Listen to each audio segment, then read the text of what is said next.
क्या आप भी घर पर अपने नन्हे मुन्ने के लिए स्टाइलिश फ्रॉक बनाना चाहती हैं? आज के इस वीडियो में मैं आपको स्टेप बाय स्टेप बताऊंगी कि एक प्यारी सी बेबी फ्रॉक कैसे तैयार करें। चलिए आज हम मिलकर एक खूबसूरत फ्रॉक बनाना शुरू करते हैं। किसी भी ड्रेस में उसकी बॉडी का फिट सबसे ज़्यादा इम्पॉर्टेंट होता है, इसलिए हम अपनी शुरुआत इसी बॉडी पार्ट की कटिंग से करेंगे। ध्यान से देखिए मैंने फैब्रिक को कैसे फ्लैट बिछाया है और मार्क्स लगाए हैं।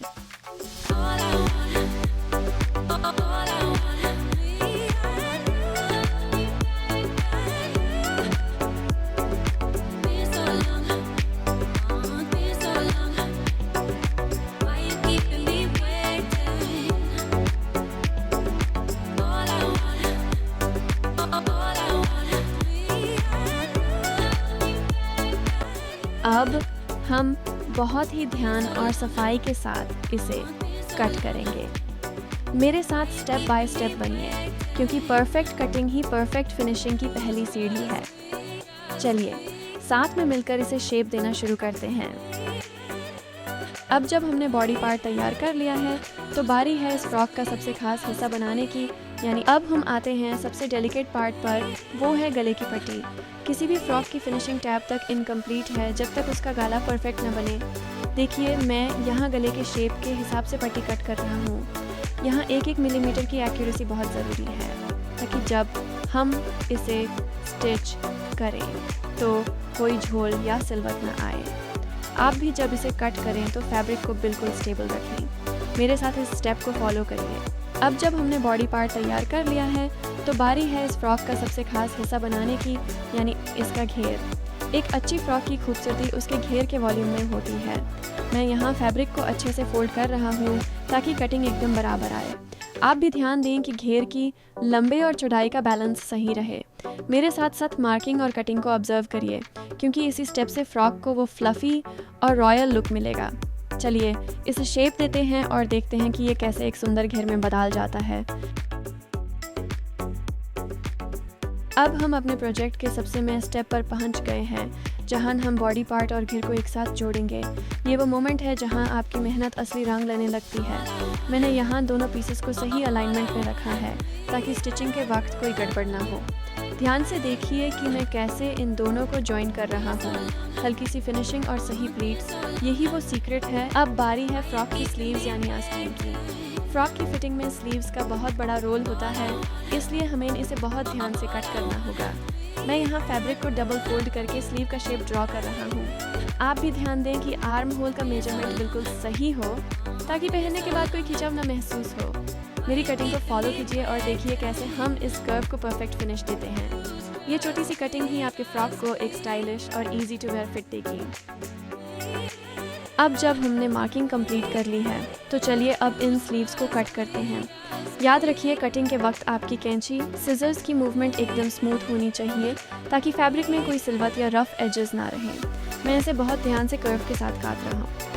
आप भी मेरे साथ साथ अपनी कांची चलाइए। जब आप स्लीव्स को ऐसे प्रोफेशनल तरीके से कट करते हैं तो बाद में स्टिचिंग के वक्त फिटिंग में कभी कोई प्रॉब्लम नहीं आती। चलिए इसे शेप देते हैं और देखते हैं कि ये कैसे एकदम परफेक्ट स्लीव बनकर निकलता है। अभी हम स्लीव्स को बॉडी के साथ नहीं जोड़ रहे हैं, बल्कि पहले अपनी स्लीव्स को ही रेडी कर रहे हैं। क्योंकि हमारी स्लीव्स अलग अलग पार्ट्स में हैं, तो उन्हें एक करने के लिए हमें बहुत सफाई से स्टिचिंग करनी होगी। ध्यान से देखिए मैं कैसे इन पार्ट्स को एक दूसरे के ऊपर रख कर अलाइन कर रहा हूँ। स्टिचिंग करते वक्त हमें ये ध्यान रखना है कि हमारी फिनिशिंग बिल्कुल नीट रहे, ताकि जॉइंट्स का पता भी न चले।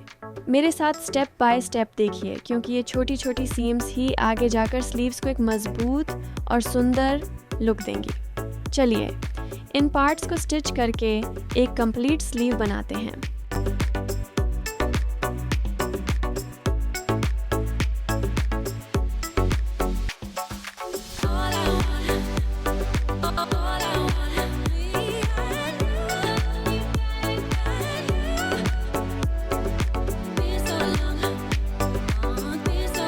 या अब हमारी स्लीव्स पूरी तरह तैयार हैं, तो चलिए अब अपने फ्रॉक के सेंटर पॉइंट पर काम करते हैं, और वो है गाला। मैंने गाला तैयार करने के लिए पट्टी पहले ही कट करके रखी है। अब मैं इस पट्टी को गाले के शेप के साथ जोड़ रहा हूँ। ध्यान दीजिए पट्टी को गले के कर्व पर कैसे एडजस्ट करना है, ताकि जब हम इसे पलटे तो ये बिल्कुल स्मूथ बैठे और कोई सिलवट ना आए। मेरे साथ इस स्टेप को फॉलो कीजिए क्योंकि एक परफेक्ट गला ही फ्रॉक को प्रीमियम लुक देता है। चलिए अब इस पट्टी को अटैच करके गले को एक परफेक्ट शेप देते हैं।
अब जब हमारा गला और स्लीव्स बिल्कुल तैयार हैं, तो अब वक्त आ गया है इस फ्रॉक को पूरा करने का।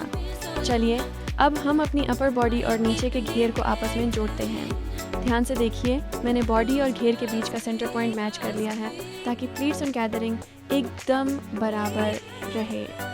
स्टिचिंग करते वक्त थोड़ा धीरज रखें और फैब्रिक को स्मूथ रखते हुए आगे बढ़ें। मेरे साथ इस स्टेप को देखिए क्योंकि इसी मोमेंट पर आपका फ्रॉक एक रियल ड्रेस में कन्वर्ट होता है। चलिए इसे स्टिच करते हैं और देखते हैं इसका फाइनल फॉल। हमारी ये प्यारी सी बेबी फ्रॉक अब पूरी तरह बनकर तैयार है।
हमारी ये प्यारी सी बेबी फ्रॉक अब पूरी तरह बनकर तैयार है। उम्मीद है आपको ये कटिंग और स्टिचिंग का तरीका पसंद आया होगा। अगर आपने कुछ नया सीखा तो वीडियो को लाइक करें और ऐसी ही और भी क्रिएटिव सिलाई वीडियोस के लिए हमारे चैनल को सब्सक्राइब ज़रूर करें। साथ ही बेल आइकन को भी दबा दें ताकि हमारी कोई भी नई वीडियो आपसे मिस ना हो। मिलते हैं अगले वीडियो में, तब तक के लिए बाय बाय।